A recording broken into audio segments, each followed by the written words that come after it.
Glad to see so many of you came and so many of you came back, and even the hardcore that never left. But I guarantee it'll be worth it. Yeah. Because what we're about to witness and hear is a true alternative. An actual peace candidate. Not one that talks about peace, but one that would never vote to go to war in Iraq. That would never overthrow lawful governments in Libya and Syria. A woman that stands for peace and has her whole life. Also, you'll hear about the Green New Deal. Yes. And what will become of this country when we actually rebuild it for a peace economy and for an ecology that is sustainable. And finally, she's not an oligarch. She doesn't have a foundation with $110 million in it that she treats like a slush fund. She is principled. She believes in transparency. And I think she's the future of the United States. She's a testament and monument to all our best values. I give you Jill Stein.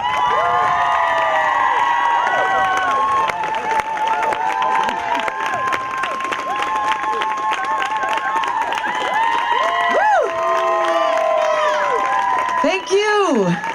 Thank you, Bob Fitrakis. Thank you, Harvey Wasserman. Thank you, Capital University.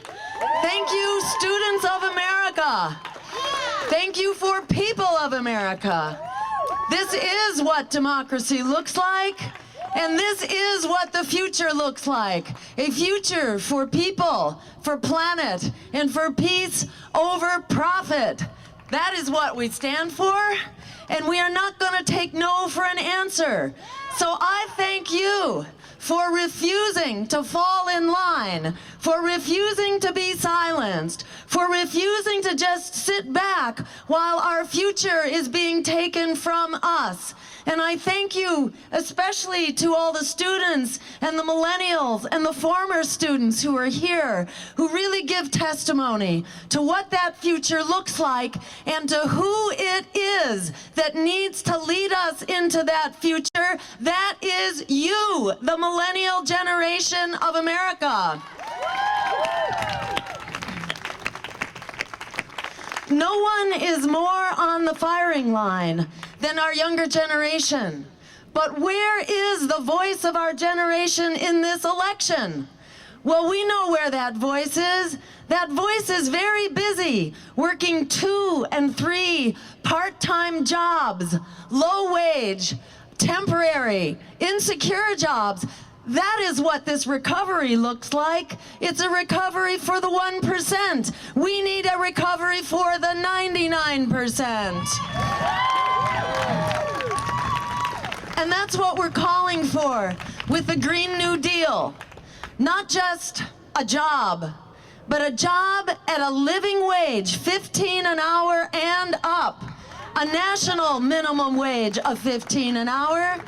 And we're calling for the right to a job so that when you graduate college or when you're out of high school, or even if you haven't been able to finish high school, there are jobs for everyone. We say that a right to a job is a fundamental human right. And we need an economy that is based on people, not on profit. With such an economy, we can create a Green New Deal, which is an emergency jobs program to make sure that everyone has a job as part of this emergency transition to a green economy for the future. And we're not saying 50 years from now. We're not saying at the turn of the century. We're not even saying at the year 2050. We are calling for 100% clean renewable energy by 2030. As you know, that is what the science tells us. Because I don't know what your weather is like here, but everywhere that I've been, we're seeing unprecedented heat, unprecedented storms, unprecedented flooding. I was just in southern Louisiana with many of the people who've been flooded out of their homes, who were still waiting for FEMA to get there, who were still waiting for relief, for food. And of course, as usual, it is the African American and Latino communities who are first in line for disaster and last in line for relief. So we have an emergency of racial justice compounded with an emergency of climate justice. We must solve them both together. Just a quick word of background. You may know that I'm a medical doctor by training and profession. Now I say I'm practicing political medicine because it's the mother of all illnesses, and we need to heal our sick political system so we can get down to healing all the other things that literally threaten not only our health, not only our lives, but our very survival. That means we need a political system that needs to deliver on health care for everyone as a human right. Everybody in, nobody out, through Medicare for all. But it means we also need a political system that can deliver on the things that really threaten our very lives and survival. That means poverty. That means tackling racism. That means tackling the climate crisis. And that means tackling this endless, expanding war that knows no end. We say it's time to end endless war. And fortunately, this is something that the Green New Deal allows us to do, because in moving on an emergency basis to 100% clean renewable energy, guess what? We make the wars for oil obsolete. We don't need them. We can no longer justify them. Because in fact, this bloated and dangerous military budget occupies 54% of our national discretionary budget. 54%. It's number one in the line items. This absolutely shocked me to learn how big the next biggest line item is. So if the military is 54%, guess how big number two is? 7%. Okay? We go from a major expenditure on military budget to just small expenditures on a whole bunch of other things. We basically have a military budget with some small footnotes around it. And this is bankrupting us as a society. And the key thing is, it's not making us more secure, it's making us less secure. Because these wars for oil, or you could call them wars on terror, are doing what? They've created failed states, mass refugee migrations, and worse terrorist threats. Every terrorist threat that we have targeted has only gotten bigger, and in the meantime, we've created new and worse terrorist threats, like ISIS, which grew out of the catastrophe of Iraq, added to the chaos in Libya. That gave us the latest terrorist threat. So we say we need a new kind of offensive, by the way, in the Middle East. It's called a peace offensive, and it begins with a weapons embargo to the Middle East. A weapons embargo and a freeze on the funding to those countries, our allies, and in fact we ourselves, who have continued to fund terrorist groups, although we might call them good terrorists for the meantime because they happen to be on our side today. But we say we should not be in the business of funding extremist terrorist groups at all, whether they happen to be on our side or not. And unfortunately, this has been the prototype of our foreign policy, a foreign policy based on military and economic domination that is just blowing back at us with a vengeance. So we cannot afford this financially. We cannot afford it as a matter of national security. We need a weapons embargo and a freeze on the bank accounts of our allies that refuse to stop letting the money flow and letting the weapons flow to terrorist enterprises. We created this mess. We know how to shut it down. And we can do that peacefully. without creating the next wave of terrorism. So just imagine cutting our military budget in half and putting those dollars into true security here at home, creating jobs, creating schools, creating health care, instead of bombing hospitals and schools around the country, around the world, I'm sorry. We should be in the business of actually creating them here and supporting them around the world with a substantial human rights budget, not with this bloated and dangerous military budget. That is how we move forward on the world stage. And the New Deal allows us to do that. Right now we have, as you may know, almost 1,000 bases, military bases, in about 100 countries around the world. Now I'm told that if you add up all of the other foreign bases held by all other countries around the world, it comes to something like 30. Okay, and we have 1,000. What's wrong with this picture? You know, this is the picture of a dying empire if we try to sustain this. So we need to pull back to a true defense department, not an offense department. So that frees us up to put hundreds of billions of dollars into what we truly need here at home.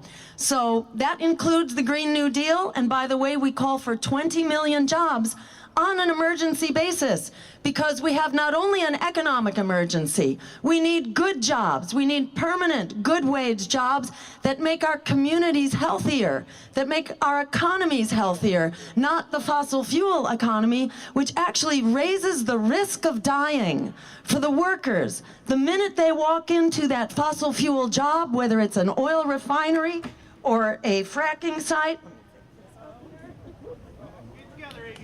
Yeah, can't leave ABC out of this. We need ABC in this. All we can get, let's see, and if someone can come and just fix that, great, we'll be back on track here. So the Green New Deal creates these jobs because the danger, if you are working a fossil fuel job now, the danger of dying on the job actually increases 700% of dying from an explosion, from an equipment collapse, from a car crash, because the fossil fuel transport vehicles, the workers do not have the same protection of workers in the other industry. They get exhausted on the job. They're working incredibly long shifts with extremely dangerous materials. So it's part of protecting our workforce and not only ensuring their health on the job, but ensuring that they have a job. So part of the Green New Deal is ensuring a just transition for workers and for communities that are dependent on this very dangerous fossil fuel economy. We guarantee that just transition. So we can create those jobs, 20 million of them, and that's about what we need, because we truly have an economic emergency and we have a climate emergency. It's not only the fires up and down the West Coast, the flooding in Louisiana, the record heat every month now is setting a new world record for the hottest month of that name ever in history. And what that means, science is now telling us that as soon as 2050, we could see as much as 9 feet of sea level rise by 2050. Anyone here plan to be around or have a relative that might be around in 2050? Okay, we need a civilization to be here in 2050, because if we allow this to go forward, it means not just one harbor, like when Pearl Harbor was bombed, it put a whole lot of speed and urgency into the mobilization for the Second World War.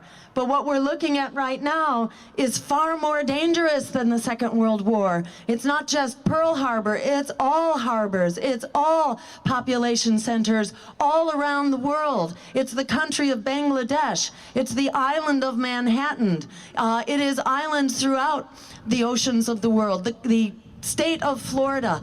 This is a hit that we cannot survive. It's estimated 600 million refugees from climate around the world would be on the move. We cannot handle 60 million refugees, which is what we have right now. What are we going to do with 600 million that could be moving to Ohio, in fact, to try to get out of the floodwaters? We do not have the infrastructure to do this. And, you know, we talk about the trade agreements. There will be no international trade because there will be no ports. And by the way, we have approximately 16 or 18 nuclear power plants at sea level that will go Fukushima if we allow a 9-foot sea level rise. So we're saying no how, no way, not on our watch. We are going to change the future now. We are going to change this trajectory towards disaster. Instead, we are going to create a trajectory towards not only a society in which we survive, but a society in which we thrive, based on environmental justice, climate justice, worker justice, racial justice, student justice, LGBTQ justice, justice for women, justice for workers, justice for all of us, for indigenous and immigrants, and for everyone. As Martin Luther King said, injustice anywhere is a threat to justice everywhere. We are a campaign for justice that will not be stopped.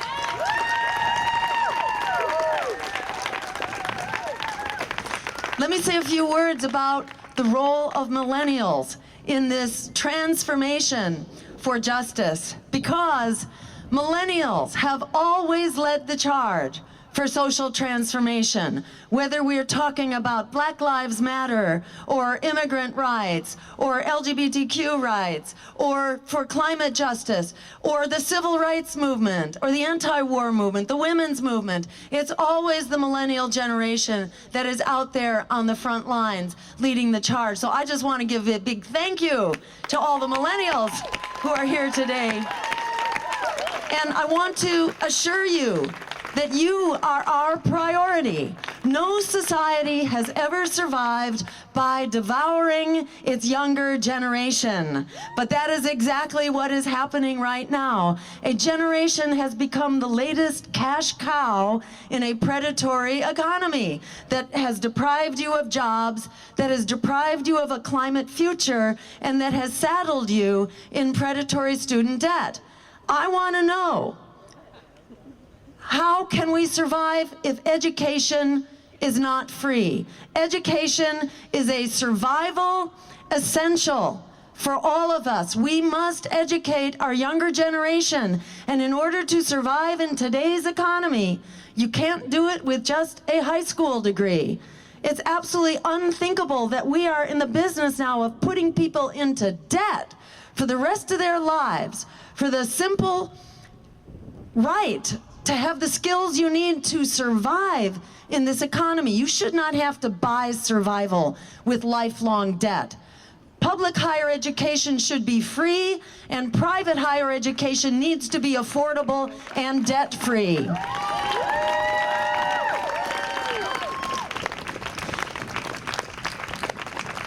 And that includes, as far as I'm concerned, I am very convinced that we must extend to our younger generation the favor that we extended to Wall Street. Wall Street crashed the economy through waste, fraud, and abuse, through predatory lending, through illegal bundling of unreliable loan instruments, debt instruments. They crashed the economy. Yet somehow our fearless leaders, or misleaders, maybe we should call them, they found it in their hearts still to bail them out to the tune of $16 trillion. Somehow they came up with the cash to do that bailout. If they did that for the guys who crashed the economy, it's time to do that for the victims of that crashed economy. It's time to bail out our younger generation and put an end to student debt.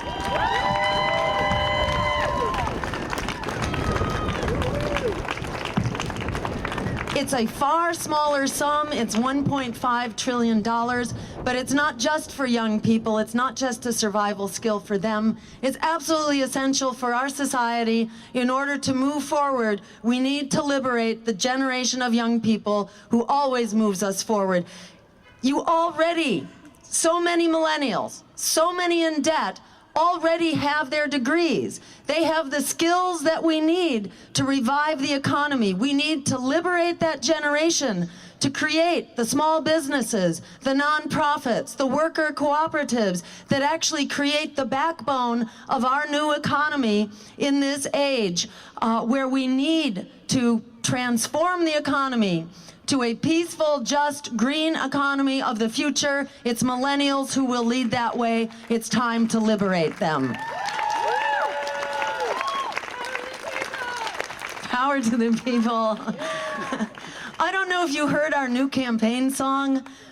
We were going to play it on a PA. Maybe that didn't quite happen, but I just heard it for the first time. We played it. You did play it. Okay, so some people at least heard it.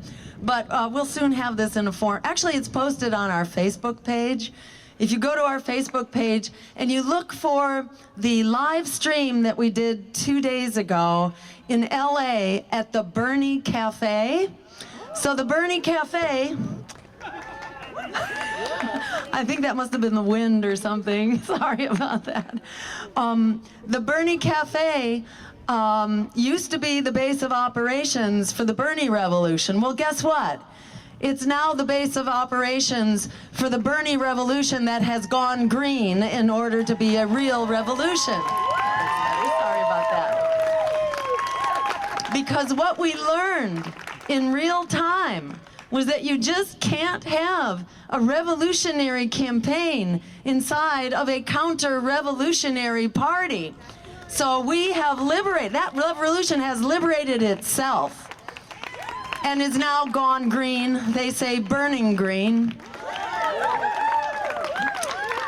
And this guy showed up who said to me, I wrote a song for this campaign. And I had actually run into him in Philadelphia at the Democratic Convention. And he had said at that time, I'm going to write a song for this campaign. I thought, oh, that's really nice, you know. Thinking, you know, just a guy off the street who's going to write a song for this campaign. But I'll tell you, it really is now our campaign song. It is just, it's called Power to the People, but it's also called I Refuse to Fall in Line. Fall in line.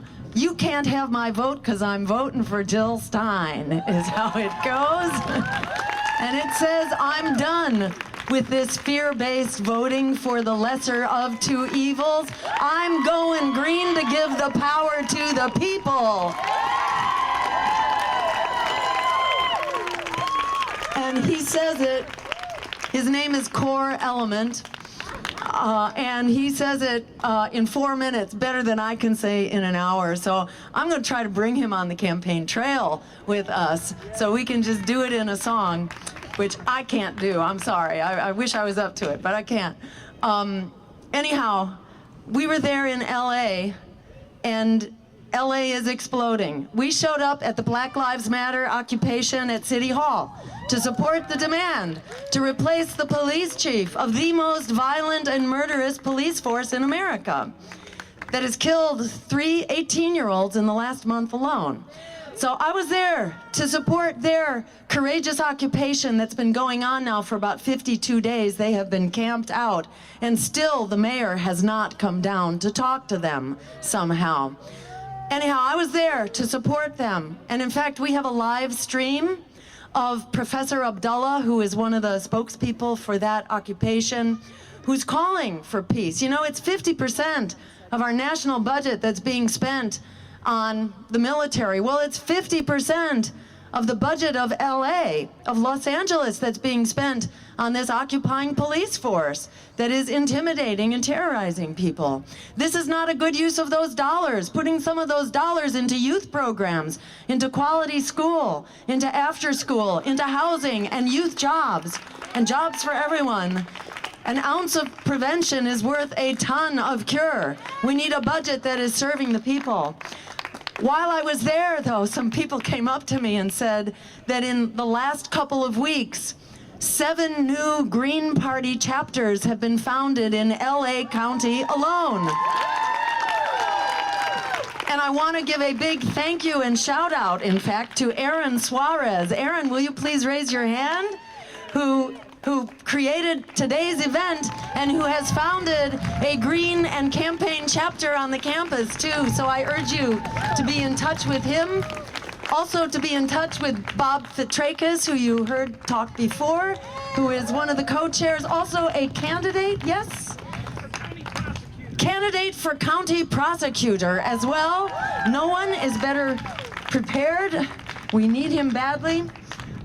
So this is all about building for a future that works for all of us, an America and a world that works for us all. We can have that future. It's all about organizing, because remember, this is an election in which all the old rules have been thrown out, and it's an election in which our political foundations have been rattled to the core. So what we're seeing is the Republican Party, the remnant of it, has gone over the cliff with Donald Trump. Even half of Donald Trump's supporters do not actually support Donald Trump. They just don't like Hillary Clinton. So let's give them another option besides Donald Trump. We could have a principled alternative to Hillary Clinton. So we say to those who tell us to be silent, no, that's exactly the wrong thing to do. Democracy does not need silence. Democracy doesn't need fear. It needs voices and values. It needs a moral compass, not this lesser evil, which is a moral vacuum. We are the ones we've been waiting for. We are the ones that need to be heard. And we are here to open up the debates. Open up the debates is how we heal this democracy. Democracy can heal itself if we are allowed to be heard. The American people have said no to Donald Trump and to Hillary Clinton in unprecedented numbers, at higher than ever recorded in history. People have rejected these two candidates as untrustworthy and disliked. So we need to give them something else. The American people are clamoring for more voices and more choices. We need to ensure that the American people not only have a right to vote, but we have a right to know who we can vote for. That means opening the debates. There are 4 candidates who will be on the ballot for just about every voter around the country. So voters have a right to know about those candidates. I urge you, if you haven't already, go to my website, jill2016.com, and join our campaign for open debates. In the last election, I was actually arrested trying to get onto the grounds of a university where one of the debates was being held. And I had the great honor of being taken to a dark site, a secret detention facility, along with my running mate, Sherry Honkala.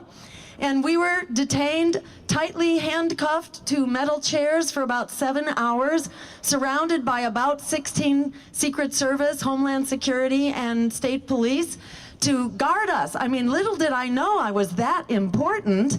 I was that much a threat to the system that if the press even knew that we were there, that the public had another option, they were quaking in their boots about the voter revolt that might happen. Well, this time we are getting the word out early that we, the American people, have a right to be represented fully in this debate by all 4 of our choices. So I urge you to come with me to help me ensure that we are not going to go quietly into this dark night.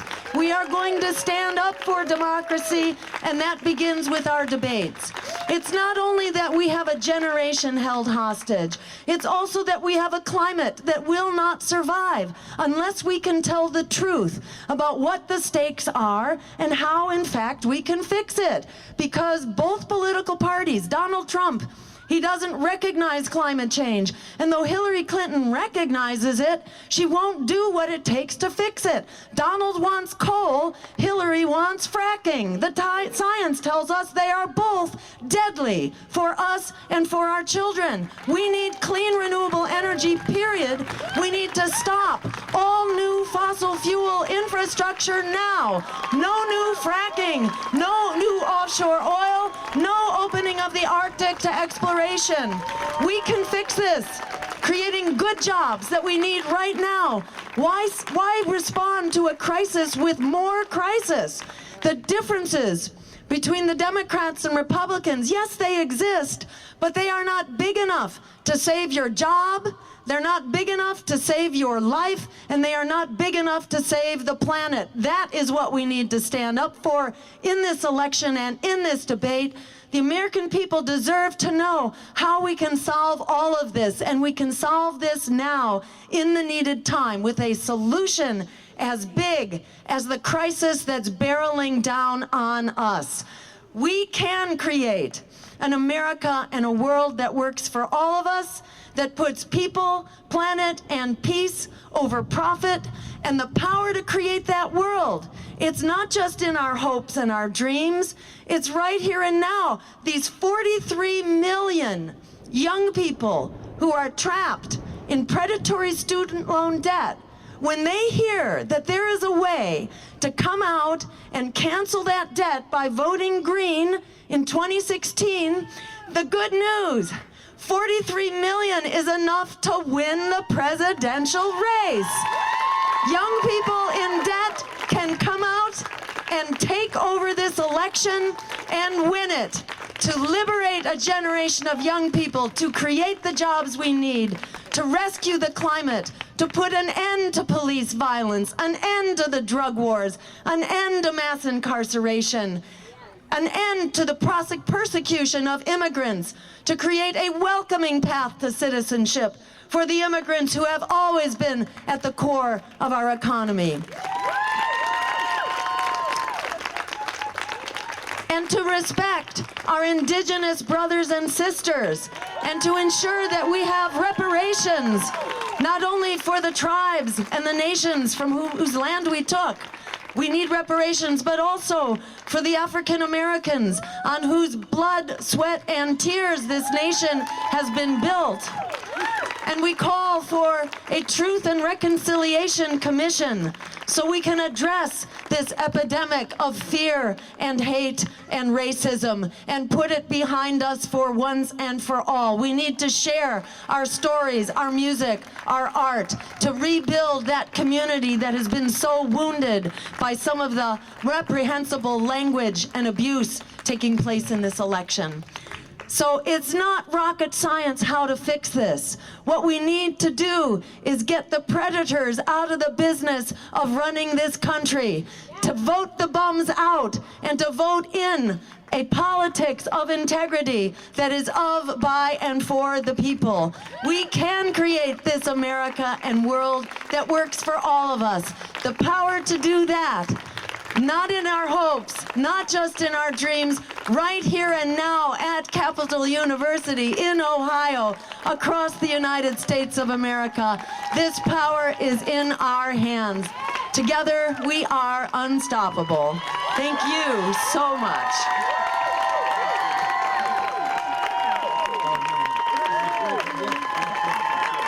All right, Jill Stein. Woo!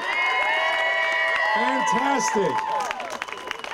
It's fantastic, and I'm so glad so many of you stayed. There are about 3 times as many people here as there were at noon. So this is a great thing to do. It's fantastic. And Jill has agreed. What we're going to do, we can take questions, Q&A. This is a university and allegedly a democracy. For about 20 minutes. And then Jill's going to be over here under the tree, and we'll do a meet and a greet and a selfie opportunity. Is that cool with you guys? Good. All right. Any women? Okay. Who's got the first question?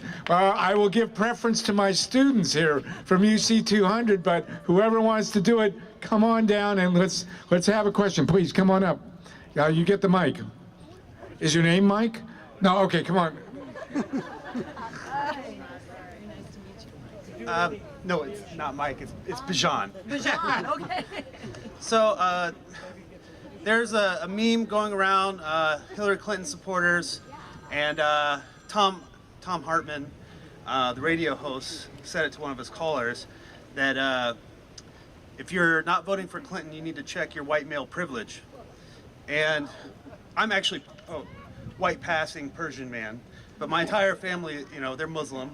And so Donald Trump wants to ban them, but I still cannot bring myself to vote for Clinton. My question is, well, if you could respond to that, and also, what's more racist, banning innocent brown people or bombing them? Thank you. Yes, thank you, Bijan. Bijan, you took the words out of my mouth. That's what I was going to say, is that it's not okay to be bombing black and brown and Muslim people around the world. And banning them or deporting them, that's pretty bad, but I'd say killing them is not acceptable either.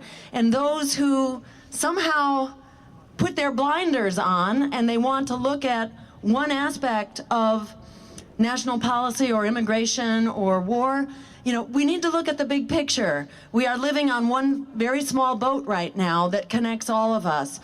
The immigrants that want to come here are largely fleeing predatory U.S. policies. The immigration crisis, the most important thing we can do to fix the immigration crisis is to stop causing it in the first place through predatory wars, through NAFTA, for example, that put millions of farmers out of business, that created this mass migration into this country to start with, and through invasions and through the undermining and overturning of democracies. We're watching this happen now right before our eyes in Brazil. It happened not so long ago in Honduras. And who gave the thumbs up to that in Honduras? The military coup. Hillary did. Hillary said, that's fine with me. We're going to go ahead and approve this new government, even though the democracies of South America were saying, this is a military coup. We need to stop our support for that coup government in Honduras.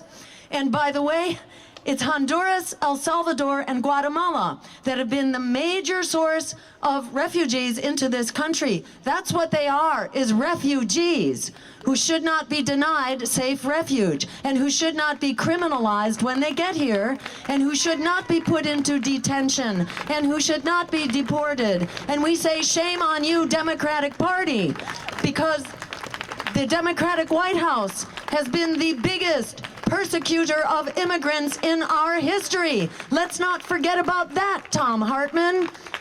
And whoever else is saying, whoever else is promoting the lesser evil. What Donald Trump is talking about is bringing back the worst of bipartisan immigration policy that has already been created by Democrats and Republicans. So remember, that greater evil keeps getting greater and greater and greater. And the lesser evil keeps getting lesser and, greater and greater and greater itself. Shall we say less better or less improved, whatever. But they're all marching to the right and becoming more corporatist, more imperialist, and more of a disaster. It's not okay to say, just hold your nose this time. Next time it'll be better. It's not getting better until we stand up and start to build our power. Remember the lines, which is, I'm done with voting for the lesser of two evils. I'm voting green to bring the power to the people.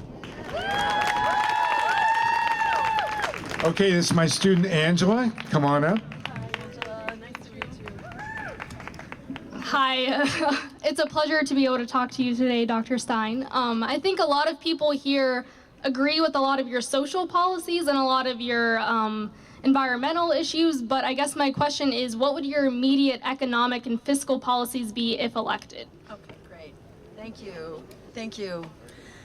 Good question. So what are our economic and fiscal policies? So there are a few things that are begging to be fixed. So we have very big banks right now that have only gotten bigger. They were too big to fail last time we bailed them out. Now they're even more too big to fail. The bill that was supposed to fix all that didn't quite do the job.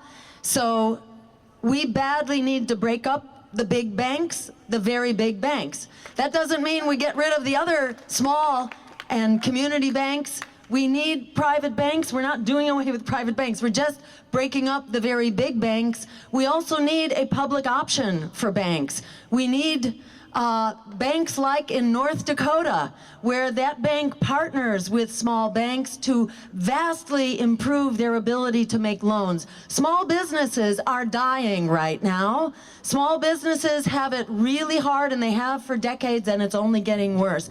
They need the capital that they need. They need to be able to get loans. They need to be able to expand, and we need to be able to start up new businesses. Same for worker cooperatives. And we would establish a department for the cooperative economy so that we don't have to continue in this one mold of the competitive cutthroat economy. We have a diversified economy that includes worker and community-based cooperatives, which are actually a pretty big part of our economy right now. We just never hear about them. We need to provide support for that as well. We need to make the Fed transparent so we know what it's doing to ensure that it is benefiting us and not just the big private banks that it represents. And, you know, what we need to do about the influence of big finance is what we need to do about the influence of big pharma and the influence of big insurance companies all around. We need to get big money out of politics altogether and stop the revolving door so that government is working for us. We say, get the big money out and let the people back in. Thank you. All right, who's next? Okay, over here, please. Are you a Capital student? Yes, sir. Okay. Why aren't you in my classes? I'm sorry. All right. Well, thank you, Dr. Stein. It was a pleasure. I know a big issue that's been on the rise for the past couple years is the increase in mass shootings that have taken place in our country.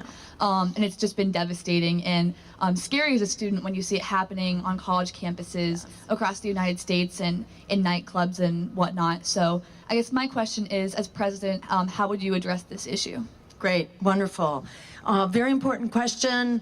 How do we deal with these mass shootings? There are some things that we need to do right away by way of common sense gun control. We need to get assault weapons, military scale weapons off the streets. We need to ban their sale and ban the sale of ammunition for them. So we don't have to come and take the weapons away from people, which is a very difficult thing to do, but we can shut down the ammunition to resupply them. In addition, we need to be sure that we're doing background checks so that guns are not getting into the hands of abusers, and to also be sure that guns are not getting into the hands of people with PTSD, who are a major portion of those who are committing these crimes, which always gets left out. A lot of these are soldiers who've been on the front lines, who've really been badly beaten up, who've come back to a setting in which they don't have support, they don't have housing, they don't have the health care treatment and the mental health support that they need. So how about we stop putting our soldiers in harm's way for the wrong reasons? Anyhow, that would also go a long way to prevent shootings here at home. And finally, we need to restore the sense of trust and community, because often these shootings are motivated by LGBTQ hate, by racism, homophobia, sexism, Islamophobia, etc. And that's what we're calling for in this Truth and Reconciliation Commission, a chance for us to come together at the community level and begin to build with our art and our music and the telling of our stories to have a facilitated process in our schools as well as in other areas of society, so we can begin to break down these mythologies that make us enemies to each other in our own minds. We need to get past this scourge of racism and fear for once and for all. Okay, young lady. Who wants to be next to ask a question? Okay, young man, and two men over there. Okay. No. Wait, let her and then you. Thank you. Sorry. I just want to say thank you, honestly, for standing up. Thank you. Honestly. Thank you. With the heroin that we have going on in Ohio, in the fact that they are just throwing drugs at it to kind of figure out that solution. What is your plan? Okay, great. Great question. You know, this question of how do we deal with heroin or prescription drug addiction?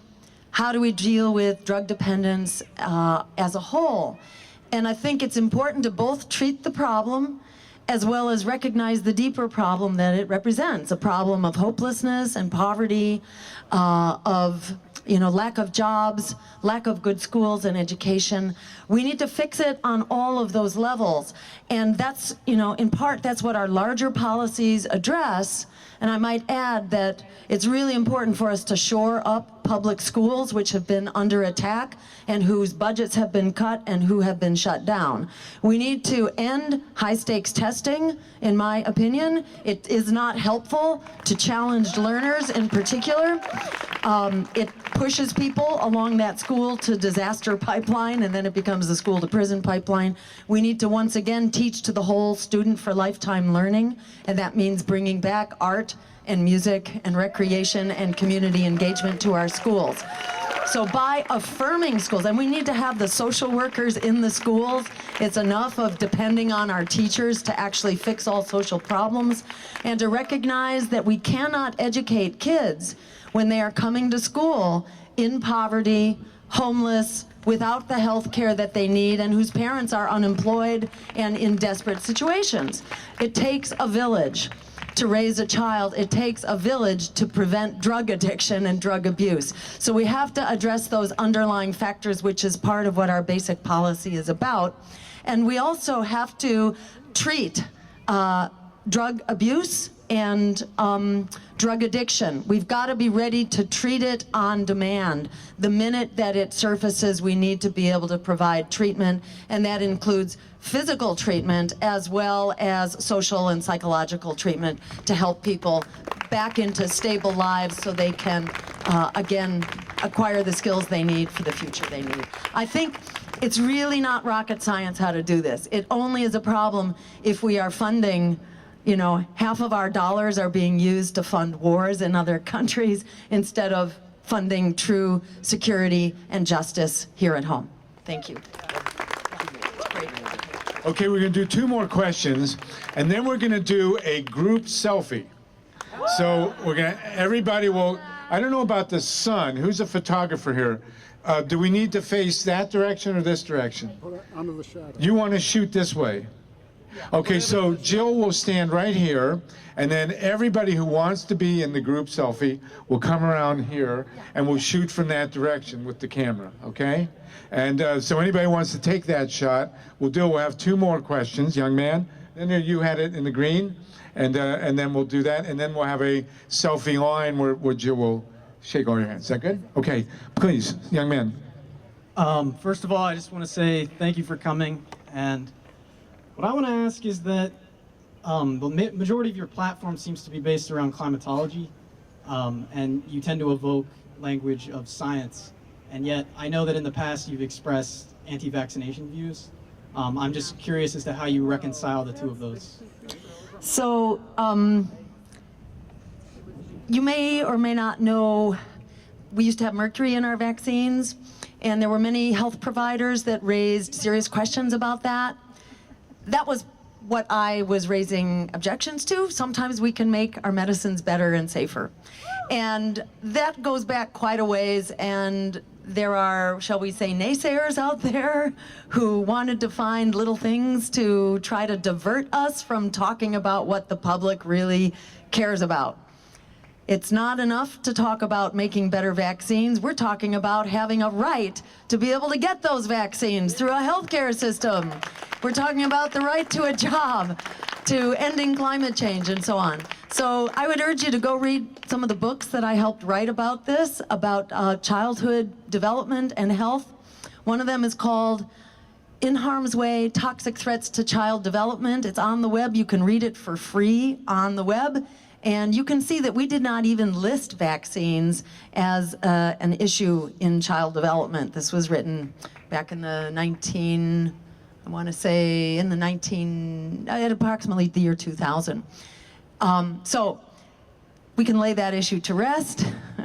I am pro-public health, and vaccines are a foundation of public health. In terms of like the climate science for the rest of it, let me just say generally, I think we need to protect people, not profit. And our regulatory agencies have been infiltrated, as our government has been, when you have Monsanto lobbyists that are heading up departments in the FDA.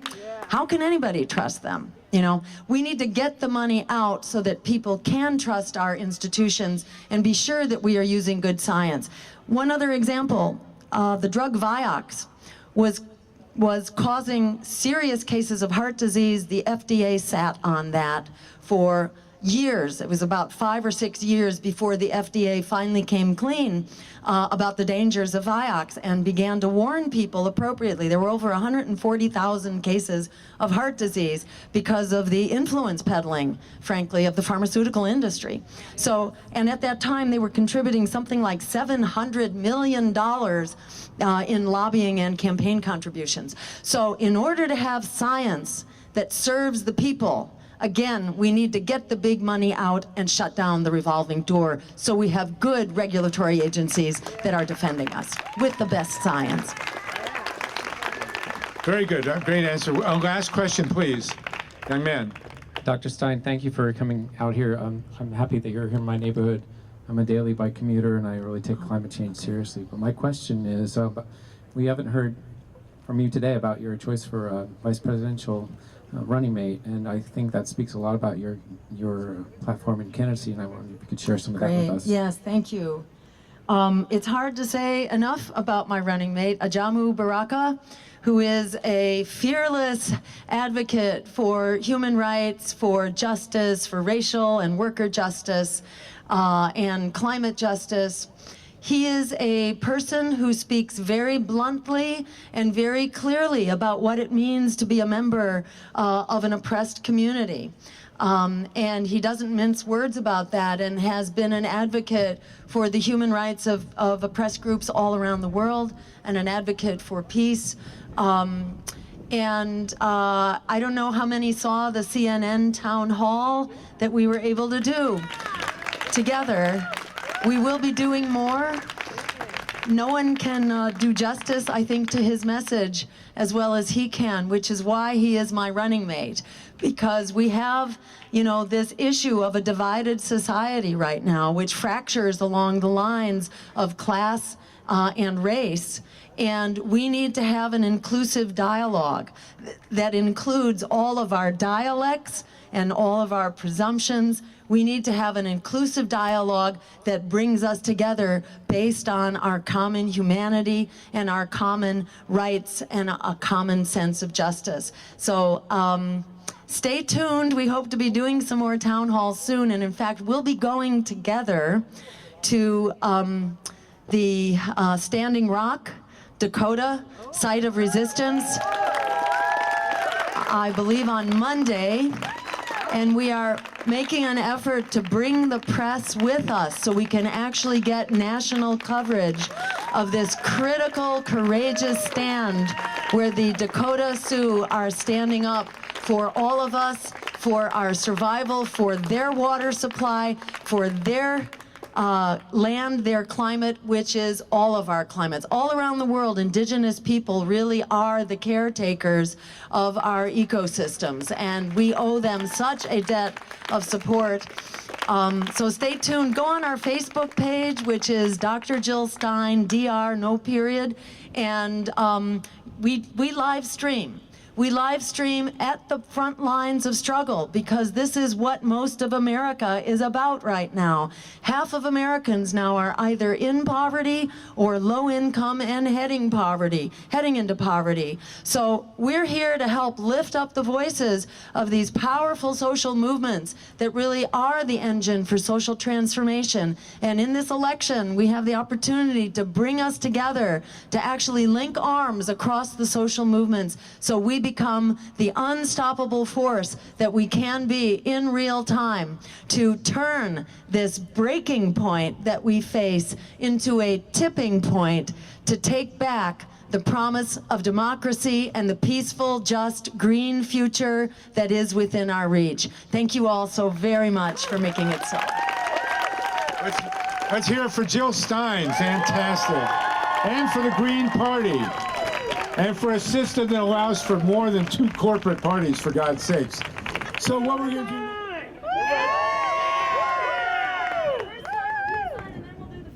At the count of 3, everybody say, Eugene, be deaf. All right.